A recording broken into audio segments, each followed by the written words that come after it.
पकड़ लेते हैं, दोनों भैया चल देते हैं ब्रज के लोगों के साथ। इस प्रकार से भगवान आगे जाते हैं, गोप की इच्छा करते हैं, मेले में आए हैं, अच्छे कपड़े होने चाहिए, तो भगवान जो है धोबी से मिलते हैं। धोबी कहता है, भगवान ने कहा ये वस्त्र हमारे मित्रों को दे दो। धोबी ने कहा तू ग्वाला गांव का रहने वाला और राजाओं जैसी इच्छा करता है, भगवान पहन लो चलो। रास्ते में अब झाड़ू लग रहा है, अब क्या किया जाए? दर्जी के पास गए, दर्जी देख रहा था कि धोबी का क्या हाल हुआ है, फटाक से सबका कपड़ा फिट कर दिया, बना के तैयार कर दीजिए। महाराज और कुछ आज्ञा है? नहीं कुछ नहीं है, परंतु हम भी कुछ देना चाहते हैं। जाओ दिन 2 गुना रात 100 गुना करो, आज दर्जी भी लोग कमा रहे हैं बढ़िया। कन्हैया सब कुछ तो अच्छा हो गया, परंतु गले में कुछ मालाएं होनी चाहिए। भगवान सुदामा नामक माली के यहाँ जाते हैं और मालियों को भी आशीर्वाद देते हैं। आज माली भी लोग फल फूल रहे हैं।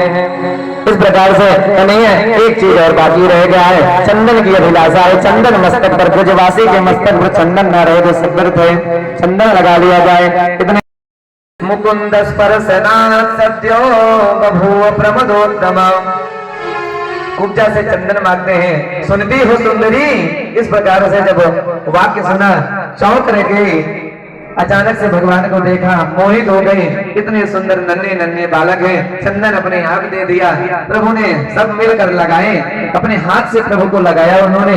भगवान ने कहा हम भी कुछ तुम्हें इसके बदले में देना चाहते हैं। भगवान ने अपना औठा कुब्जा के पैर पर रखा और एक हाथ टुड्डी पर लगाया। भगवान ने 3 बार जो है झटका दिया और कुब्जा सर्वांग सुंदरम दिव्यम, सारा शरीर सुंदर हो गया। सपने प्रेतित परिश्रंगाखायामा विषादकम। इस प्रकार कुब्जा को आश्वासन देते हैं कि हम तुम्हारे भी घर आएंगे।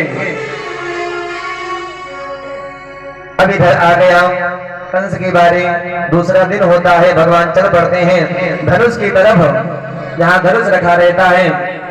सभी द्वारपाल भगवान कहते हैं इसे हम उठा कर देखें। सब द्वारपाल हास परिहास करते हैं, नन्हा सा बालक क्या उठा पाएगा, परंतु भगवान चुटकी में धनुष को उठा लेते हैं और प्रत्यंचा चढ़ाकर धनुष तोड़ देते हैं। हाहाकार मच जाता, धनुष टूट गया। कंस को पता लग गया मेरी मृत्यु आ गई है। अब तो जीने में भी वो काला काला सांवले वाला मुरली वाला दिखने लगा। अब क्या करें, भयभीत रहने लगा। द्वार पे बोलिया पीठ नाम कर हाथी लगा दिया। अम्बाष्ठामं मार्गं नो देहि वज्रक्रमणात् धर्मं नो चेत् सकुंजरं काज्यामया प्रियमिमासनरं। भगवान जो ही दुष्ट होकर एक मुका हाथी को मारते हैं। गोविंदाय नमो नमः। दांत उखाड़ लेते हैं दोनों भैया, कंधे पर रख लेते हैं और चल देते हैं। भगवान को भगवान बालक के रूप में दिख रहे हैं, कोई पहलवान के रूप में दिख रहा है, देख रहा है तो भगवान उसको पहलवान पर छाती पर चढ़ जाते हैं। तूने मेरे माता का केस पकड़ा था, आज तुझे मैं छोड़ूंगा नहीं। मातरम पितरम वृद्धम भार्याम साध्वीं सुतम से सुंदरम गुरुभ्यं प्रसन्नं च कल्पो विभ्रत्स वसादयः। तूने भगवान जो ही मुष्टिक से प्रहार करते हैं सीने पर, गोविंदाय नमो नमः जाता वो कंस मर्दन भगवान की। कंस का उद्धार करते हैं भगवान। इस प्रकार से भगवान जेल में जाकर के अपने माता पिता को छुड़ाते हैं, प्रणाम करते हैं। मैया बहुत आने में देरी लगा दे, माता देव के गले से लगा लेते हैं। भगवान को श्राप मिला रहता है, इस कारण से राजगद्दी स्वीकार नहीं करते। मथुरा का उग्रसेन को राजा बनाते हैं। भगवान बहुत लोग से प्रश्न करते हैं भगवान मथुरा क्यों, भगवान वृंदावन लौटकर क्यों नहीं गए? क्योंकि जरासंध का भय था और यदि भगवान से संबंध वृंदावन का है, इस कारण से भगवान लौट कर नहीं गए। इस प्रकार से एक समय था भगवान गुरुकुल गए, गुरुकुल ग्रहण शिक्षा ग्रहण की और गुरु दीक्षा की बारी आई। माता को गुरु दीक्षा दी, उनका पुत्र लौटा कर दिए।